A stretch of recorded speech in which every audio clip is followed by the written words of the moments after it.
Hello everyone, and welcome back to the back nine of the last round at the Waco Annual Charity Open.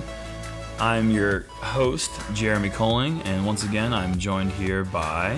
I'm James Conrad. Yeah, and interesting thing, the Waco Annual Charity Open, that's interesting, is a acronym for Waco. How about that? Just learned that. Yeah, I just learned it too. That's nifty. It surprised me. It's pretty cool. That's a nifty one.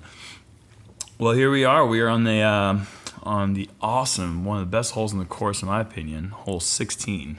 This is such a pretty woods hole. It's a long, narrow fairway that if you can keep it in the middle, you got a good shot at getting up and down for at least looking at a 3 on this hole. But if you go off on the left or too far right, it's again pretty ugly. Yeah, there's Simon. He's kind of having some of the same control issues he was in the front nine with his backhand. And this is one of the, I think going back to the hole before when Ricky almost, put himself out of position and clawed back in. Scrambled for birdie. And then he threw that shot, and I started to feel that Ricky had a little bit of momentum on his side, which is something he really rolls with. When he has momentum, he really rolls with it. Absolutely. So, kind of started to see that he kind of started off a little slower than he wanted to, missed a few putts, but with all it takes for him is a couple of good shots, and now we've seen that from him. Speaking of momentum, I was definitely feeling it at this point in time. This was our 10th hole. I had birdied the first 7, missed the 8th, but then eagled the 9th to get back to 9 down through 9. Wow. And then the tee shot here, I threw a flat T-bird, and it made it a good ways down there, gave me a good look at it, and I was able to convert this one for a birdie as well, so that put me 10 down through 10. Wow. Yeah, that's you're kind of doing incognito. We didn't really know what was going on in the second card. Well, I was just personally, I was kind of concerned with what Ricky and Simon and Greg were doing, and at this point, I was feeling pretty confident and I was in control. And I knew at this point, as we see Simon kind of he told me that he was running that putt. He was actually disappointed when he hit that tree and it bounced back 4 feet after his flick roller. He was like, "Man, why'd it go backwards?" And I'm like, "What difference does it make? You're just gonna lay it up." But in his mind, he was going for it. He wanted to make that 80-footer, right? With the death putt behind it. And, oops. That's uncharacteristic. I don't see you miss many of those. Yeah, and at that point, I was thinking to myself, "Oh wow, I'm gonna have 4 strokes on Ricky. I'm gonna have 4 strokes on Simon." And then, I'm feeling pretty good, and I started counting strokes, and that's the one thing you don't do in disc golf. Yeah, you got to be careful about that. You don't ever get complacent, and I got complacent, and I started thinking numbers instead of thinking shots, and, rush your putt a little bit, and I earned a birdie, and I got a par. Yeah. Yep. So, I'm still feeling pretty good. I've got 3 on Ricky and 4 on Simon, and little did you know, I think I had you by 1 at this point, maybe. So it was close. I didn't know this. I'm still feeling like I've got things in control here, but I didn't exactly know the scores either. I know at this point in time that the live camera, they had 2 live cameras going for the live coverage, and one of them jumped up to our card, so that kind of gave me an indication that I might have either caught up to the lead or I might have taken it outright. Well, you gotta be feeling good if you're 10 down to 10. Yeah, I was obviously feeling good. I wasn't too worried about what everyone else was doing. I was just trying to keep it rolling. Ricky, like I said, the whole momentum thing. He saw me miss that putt. He tasted blood in the water, and he got past that tree, and he gave me the confident clap. He was the let's go, and. I was like, yeah, I'm not gonna let that bother me one bit. I'm just gonna throw my little eagle L here and do what I did all week on this hole, which is just right down the middle. This one is a pretty tricky hole. I find it to be one of the tougher par 3s out here. It's just the shape of it, and there's a few trees in the middle that are pretty easy to catch. It's not easy, but it's one that you definitely like to pick up. Sure, you want to hit the bottom of that hillside and give yourself a little uphill putt. The last thing you really want to do is give yourself a death putt here, because this hill was brutal. First round I saw a triple roll away, and oh my gosh, I'm sure it happened many more cards than what I saw. But it's Barsby with a really, really good catch in the backside. He gives a little smile there. Go up there and get that disc out of the basket, Greg. You got to be happy when those catch. Oh, absolutely. Nice. Man, I'm still torn here. If it goes through the chains, is that a spit out? I know it was left side. Right. But it went through chains. It wasn't just a push out. It didn't splash out. It definitely fought all the way through. But Are we calling that a spit out, or are we calling that just a bad putt? I'm going to call it a bad putt, but a bad putt that spit out too. I think that's fair. I think that's fair too. But I think I might have had something like that a little later on. I'm just like, you're an idiot. That's what I'm saying to myself. Park the hole and then... You, sir, are an idiot. Yep, tap that basket. Let's go figure out how to putt in the next one. Oh, that would have been a star frame, too. Yeah, I'd ruined that one. Wall. You may or may not see this theme here, where the card gets a score one stroke better than mine for a while. We kind of go back and forth on this one. It's kind of interesting back nine here. But yeah, this is walking up to this hole. You know, I just missed 2 short putts in a row, and my lead, you know, instead of being 4 is now 3, or maybe even 2 over Ricky. And I'm thinking to myself, all right, maybe we should check the scores here. And walking up to this hole, you guys were on the box, and there's the leader card, the second card leader card, and or the scorecard, and I'm at 28 under par, and James Conrad's at 29. 29 under par. I was like, has he missed the hole yet? And I look at live score and I'm like, oh, he's 10 down through 10, or down through 11, because I believe I did miss 17. I threw a little low off the tee. What were you thinking, by the way? I'm missing 17. That was really dumb. I'm sorry. It was just... that's okay. Yeah, I birdied the other 2 rounds. I threw another AVR down the gap, but didn't quite give it enough air to get all the way up there. I just can't believe you'd missed that. I mean, yeah, I know. Just had to keep it rolling. But I guess, yeah. It's all right. But no, I that was when I kind of realized, okay, you can't be slacking off anymore. Now you have to be aggressive. You need to get going. So to do that, I threw a really short tee shot. But I actually got a pretty decent roll. Oh, nice little roll out to the middle. Yeah, that's the shortest tee shot, but in position on the left side is way better than anything on the right side. So I had a little bit of room to throw this champ strike, stand-up sidearm. Oh, look at that. Straight through the gap. And a nice little skip, and I'm in the circle putting for a 3. Nice. It's kind of how you draw that one up. You know, I want to be in the left side somewhere and just have just give me an opportunity to throw a sidearm up there and just have a look at it. Being inside the circle is a complete bonus. Trying the roller here, didn't quite get it vertical enough. And he just hardly hits anything, and look at him. Wow. All the way up. Is that inside circle 2? That's inside circle 2. I saw that blue flag there, wow. Inside circle 2, you know, probably about 55 feet away from the basket with stuff in the way, but... Simon threw a pretty turnover here. Yep, there's another FD there, and man, if he didn't hit that there, he probably would have been inside the circle 1 as well. But still right up there, looking at a eagle putt from maybe 40, 45 feet. And Barsby, after his perfect tee shot, he's got a nice little eagle approach, and we're all inside circle 2, putting for our eagles, which is, you know, again, you could debate par on this hole, 3 or 4, but... still, to be all putting for a 3 on that hole is very impressive. There's so much trouble to be had there. It was great group play for sure. And I know pretty thick through there. Ricky liked that one out of his hand. I can tell he was really disappointed that it hit something. You can tell by someone's body English as the disc comes out of their hand whether they think it's going in or not. He thought that one was going in. He thought that was going in.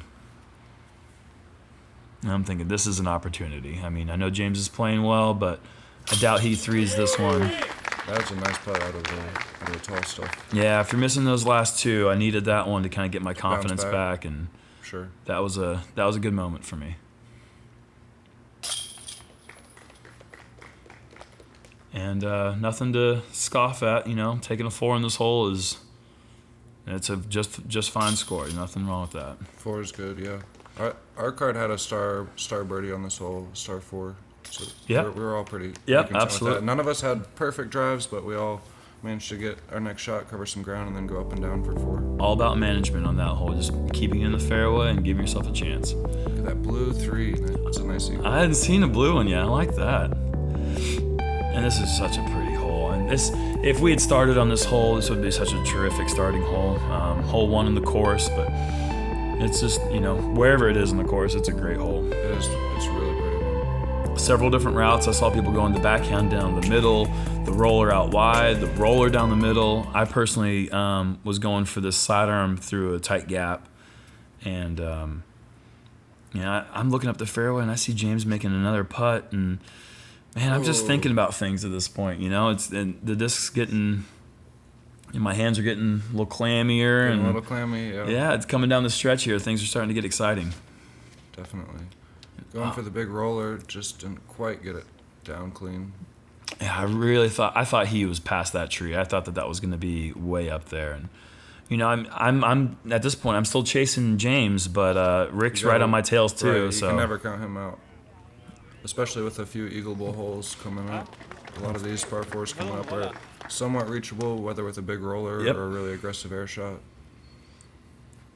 And there's Simon hitting the roller line that Ricky was looking for, and that's looking beautiful. That's going to be down there, way up there, looking at about a 85-footer or so for eagle, which, you know, anything down there is looking good.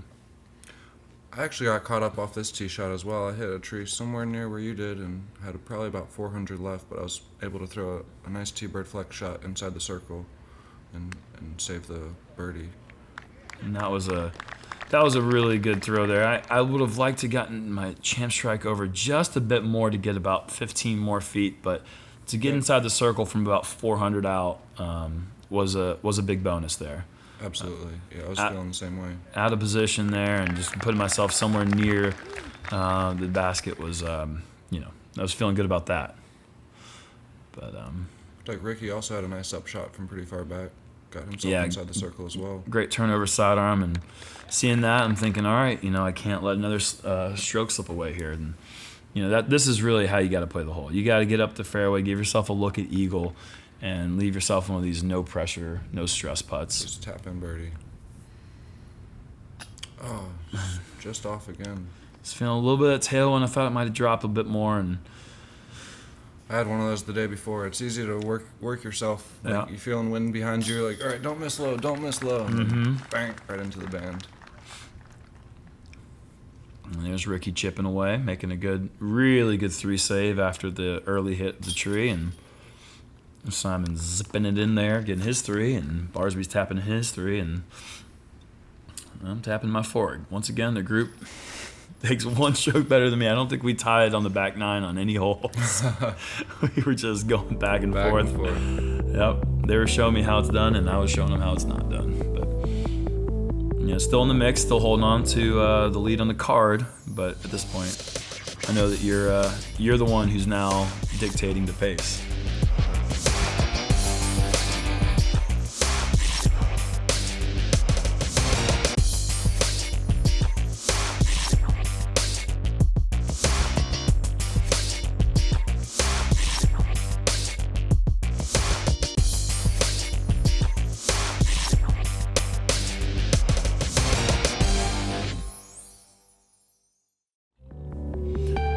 To hole 2, the triple mando. Fun little 302-foot shot. 303 as it says here. And this is just, for me, this is an absolute must birdie. I mean, are you stepping up and thinking the same thing here? I'm pretty much thinking the same thing. I don't favor flicks, and this is a beautiful flick hole, but it suits backhand turnover pretty well as well. Pretty well, and it's definitely one I want to get. It's a par 3. All the par 3s out here, you want to have a good chance at them. Yeah, we're not really even worried about this triple mando. It's just there to advertise Zuka and the Disc Golf Pro Tour. This is in the years past, I believe a lot of right-handed players will throw a big right-handed hyzer around all the trees and spike it in there, and so they took that out of the question with the triple mando. I practiced it a couple times, but then once they put the mando up, I realized that was out of the question.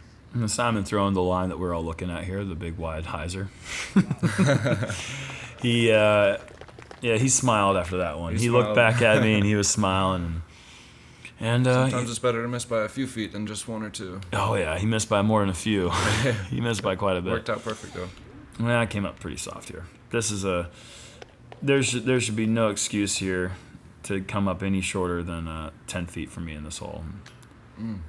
Let another one get away here. I said this is a step-up must birdie, and I just seen you tap in your birdie, so I was, or not tap in, you actually made a putt from outside the circle. Yeah, I was probably putting from right behind where Ricky just made that nice putt from. I threw a pretty good anhyzer, but it rolled outside of the circle a little bit, but I was able to knock that one in.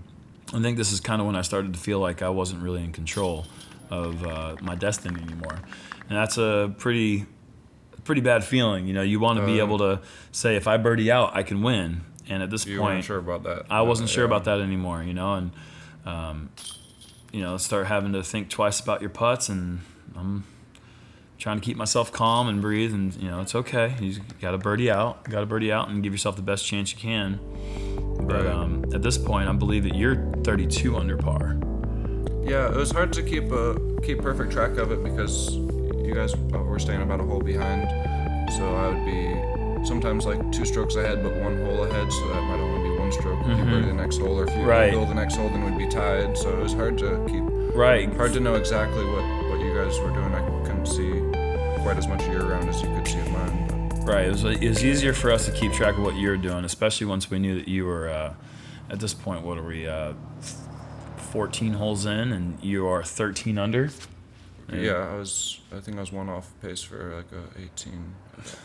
It was just, we were like, man, James is just out there filleting the course. It was putting pressure on us, that's for sure. And Ricky let that one get away a little bit. I think he's thinking that he needed to put himself in position to get an eagle. You know, and he's thinking at this point, Rick doesn't care. 2nd place and 30th place is the same thing for him. He just wants to win it. He wants to win the tournament. It's the only thing he thinks about. And so he maybe didn't get enough turn on that one. I think he was trying to give himself somewhere inside circle 2 to give himself a look at it. Someone crushed on that one pretty well. Yeah, just a little bit too much turn. I saw him do that a couple times with that disc. He's just trying to get inside the circle 2. You know, with a little more air, that might have carried on up there. It was just a little low. It looked like to me. It looked like it would have flexed back and been way up there. I know for me at this point, my spots are going to be the next hole and the last hole. I'm thinking if I can get 2s on either one of those or both of those, that's going to be my best shot. And I don't need to go for a 2 on this hole. I just want to get my 3. Yeah, I just want to make sure. I played this one pretty safe. A T-bird down the middle and a little chip shot up with a putter and tap in 3 for another birdie. And that one, you know, I tried to throw a soft Firebird, my Nate Sexton Firebird, and I tried to hit right by the basket with very little spin, and there's just enough tailwind that once it picked up and hit edge, it just rolled about another 15 extra feet, which... Yeah, it looked like a funky little roll. It looked like a good shot, but didn't sit down. And Simon was... man, the long bid. That was impressive. When I saw him start walking towards the basket, I thought he might have actually been making something special there. And there's Rick, you know, and pretty standard little jump putt for him, and putting it right up there. I like how you hurdled that fence there. Thank you very much. That was nice. Oh, another one, just low on that one. That might have been the time when I thought to myself, the Waco Annual Charity Open is probably not yours to be won anymore. I'm thinking I'm going to be down 3 strokes with 3 to go. That's not looking good. Right. It's not looking good. Yeah, that one. This is probably tough to swallow. That's one you definitely want to get the birdie on. Well, you want to go 3-2-3 on 1-2-3, and I went 4-3-4, and so I got 3 on you on those 3. Yep, and that's how many you're beating me by. You're beating me by 3 strokes at this point. You're at 33 through 15, and I'm at 30, and I'm thinking to myself, and I actually say to my group, the only chance I have is if I go 2-3-2 on the next 3 holes. And if I can do that, and then James can get 2 birdie or a birdie and then a couple pars or a bogey or somehow something happens, the only chance I have is if I go 2-3-2. So you're going full on aggressive. Absolutely. This is just, there's nothing else left in the tank after these 3 holes. I mean, I've got to put it all out there. Looks like Barsby's going for a big roller. Didn't maybe get stand it up enough, but he actually said he got attacked by a bee while he was in his tee shot here. He came back, he's like, "Did you guys see that?" And I was like, what are you talking about? He's like, "There's a bee that was just like all over my face." I didn't see it, but yeah. And here's Simon, just with the air shot. That disc that tilted over a couple times too much. This time didn't quite tilt enough, and that's still a big throw on absolutely, the line. absolutely. Keeping a low ceiling at that distance, he probably threw that one 500 feet, maybe more. Actually, probably about 515. Ricky going for the roller as well. That's looking pretty good. That's on an incredible line. He's throwing his world here, and he threw it really well the day before. Threw it about 50 long. I remember that. He was by that big tree back there. Yeah, and this time he took a little bit off. It wasn't quite as much of a tailwind, but I really liked Ricky's line, and I really wanted to get as close to that line as possible. I wanted to put a little bit more cut on it. Oh, yeah. Got that one a good ways out there before it landed and still had a great angle. Yeah, and that's my champion Roadrunner, and out of my hand, I'm thinking that's going to be real nice. Curl up inside the circle and land outside the circle, but That's great. I'm looking at it, and I know in the back of my mind, there's no other option besides 2 here. Got to get the 2. My tee shot was a hyzer, somewhat like Simon's, maybe not quite as far. And I thought I made the jump putt out of my hand. It came really close to cashing it for 2. That would have been pretty dirty. It didn't go too far past though. So another 3 for this one. Did you draw metal? I think I just missed the chains right. We maybe just within a foot. We just had 2 left side chain outs Those for are eagle. close.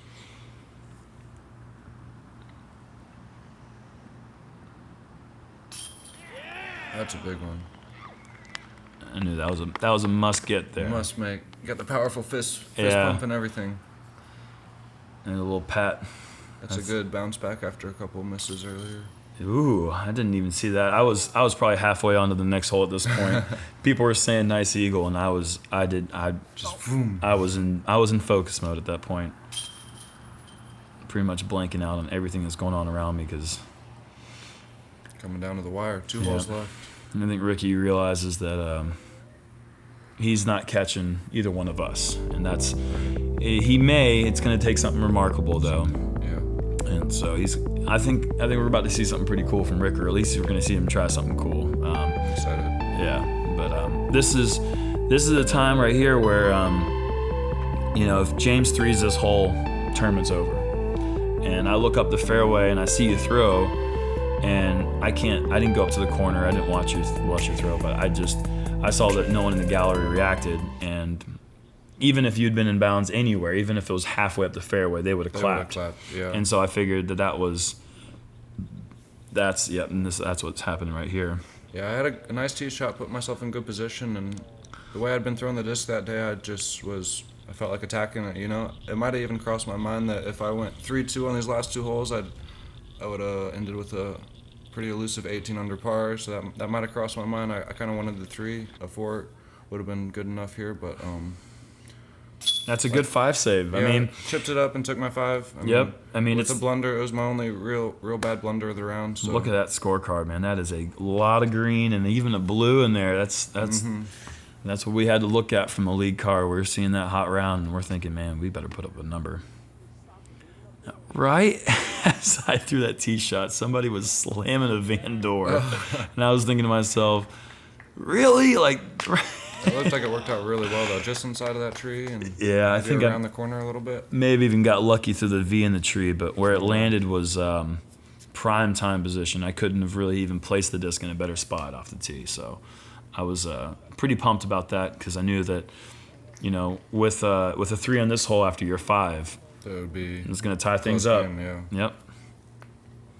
Barsby got an incredibly unlucky roll there. He actually threw the shot that I was trying to go for. Mm-hmm. And he caught the backside of those trees or just the hillside and rolled into the parking lot.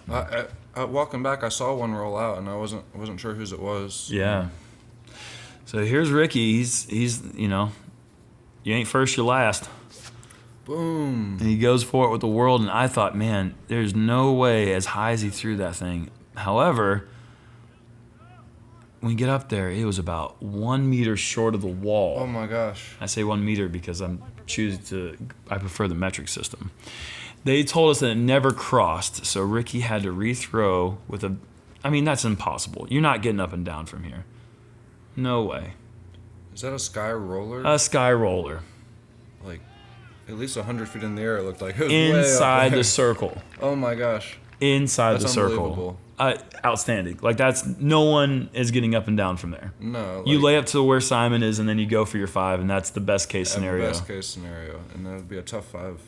And Simon played this route 2 shots in a row that I hadn't seen anyone else try. The hyzer, and then the hyzer again. Right. Playing the European route. I had actually looked at that hyzer second shot, but I'd been throwing nice turnovers today and went for that. With the left to right crosswind that we'd had the 2 days before, that shot would have been so hard to trust it coming back left. Right. So today with the wind being a little bit calmer. It was almost dead still down there today. It was remarkable. Yeah. Considering how windy it had been. And this is where the drives end up in your dreams. Like that's ideal. Just a little soft Firebird shot, tap in. Chip it up right under.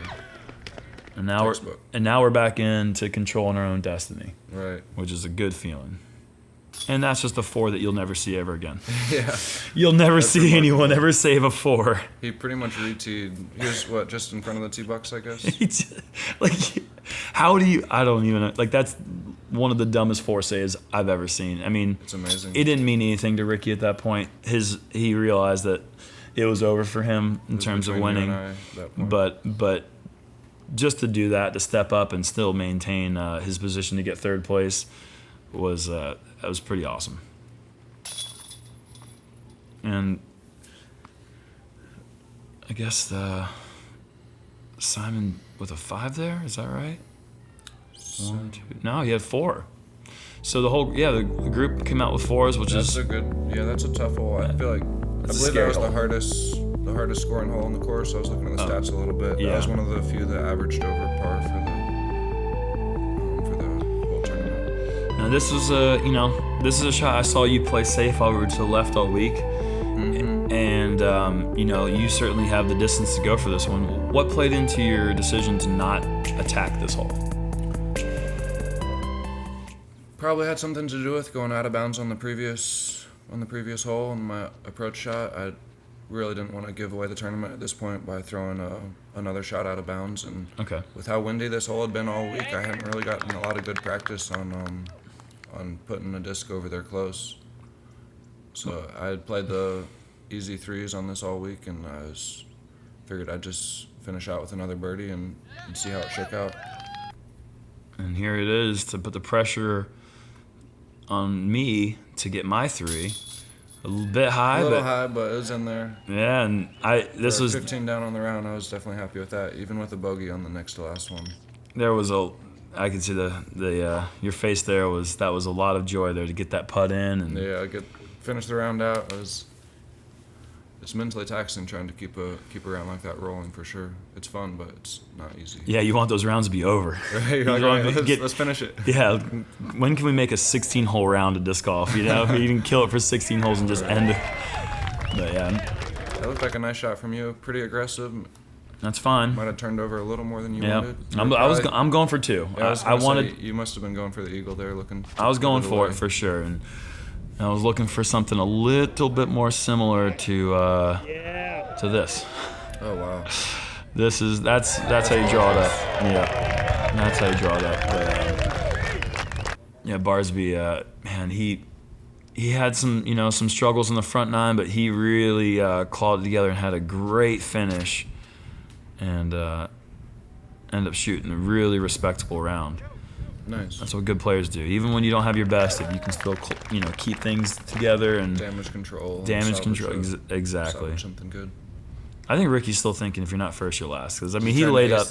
I don't know what he's doing, but I saw him lay up all week on this hole, and I guess maybe he laid up because there was a little bit more headwind. It was definitely calmer. Today was the day to attack it. But yeah, I think he wanted to try to throw something in and do something special there, but. It was a good little approach there, and very easy birdie. Yep. And Simon wants this. Would this put him outright third? This would give him outright third if he makes this, and just a little bit high, sailing, trying to stall and come back in. Yeah, it almost caught that wind and rode it in.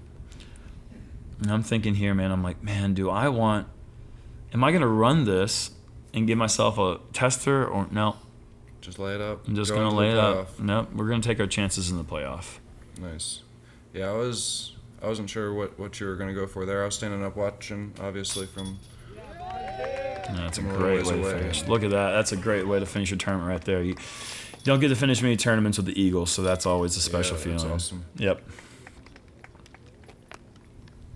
This is a fantastic finishing hole. It's if we had started on hole 1, I would have been happy. If we had started on hole 7, I would have been happy because these are great finishing holes. And this one's the definition of risk reward. It's there to try to go for the eagle, but that's going to be the quickest way to a bogey as well, is going for that shot. And missing. Yep. Well, there we are. We're got 2 tied at 34, and what happens next is we're gonna go to a sudden death playoff. Sudden death playoff. They got us to do a 3, 4, 5, 6 loop, and this is a hole that this past round, the round before, both times I've thrown the disc well off the tee and threw the approach really well and managed to still take a 4. So I was thinking to myself, James Conrad all right, with the 167. Let's not do that again. James Conrad gets the box with the hot round of a played this 52. hole That's a new course record. Pretty safely all weekend, throwing T-birds off the tee, and just chipped up for easy 3s, but I wasn't sure that a 3 was going to be enough to cut it in the playoff. Definitely might have gotten a little aggressive here, but this I like this hole, and a little bit tailwind. It definitely could get a shot at an eagle here, and it would have been awesome to put it away with the eagle. Like you were just saying, for Barsby close out a tournament with the eagles, it would be a great feeling. Oh, absolutely, especially in the playoff. And man, out of your hand, I was thinking, man, he just nutted that shot, and this got to check. Just oh no. It almost even rolled back up the curve. Oh man, close. I really it's definitely upset there. This is a shot that I see you throw really well a lot. Is a straight long distance. The putter, mid range, fairway, and max distance drivers. And I was surprised to see you throw it out of bounds there. But regardless of what you had done, I had thrown that same shot. That was even if I put it inside circle 1. Maybe not then. Maybe not then. But that was the advantage of going second in that situation. Right. And this I kind time of liked going first. I had a chance at putting the pressure on big time. Yep. And here I am. I don't know if you heard me or not, but I was like, dude, please, you gotta put this on. I want to play more holes. And I wanted to see you make this. I definitely felt the love. A lot of people were cheering for me, wanting me to make this putt. Get in there.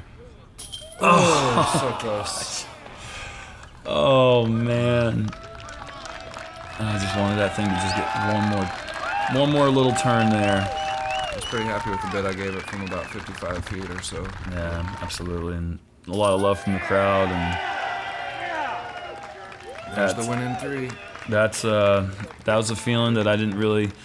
I lost that winning feeling about 3/4 of the way through that round, and to be standing there in front of everyone and having to play off with one of my good buddies and be in a situation that we put ourselves in there was pretty special. So, yeah, it was cool to be at the top with you at the end. It was fun. Yeah, that was a really fun day, and what a fun tournament, and what an incredibly run event. And absolutely. Waco just really came out there in full force and really just showed us what they have here in this town, and I can't wait to come back and play this event next year.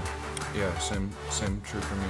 So it was a beautiful course too. I was very impressed. Yeah, and I think that's something that we want to see more on tours, a little bit more of the wooded stuff. Logistically, it's a little bit more difficult to film and have the galleries come through, but you get a little bit different skill set. And I think it brings out the more versatile disc golfers in the end. But anyways, thanks for watching, everyone. I hope you guys enjoyed it, man. We had a blast out here in Waco, and we'll be seeing you guys soon. Yep. See you next time. Thanks for watching.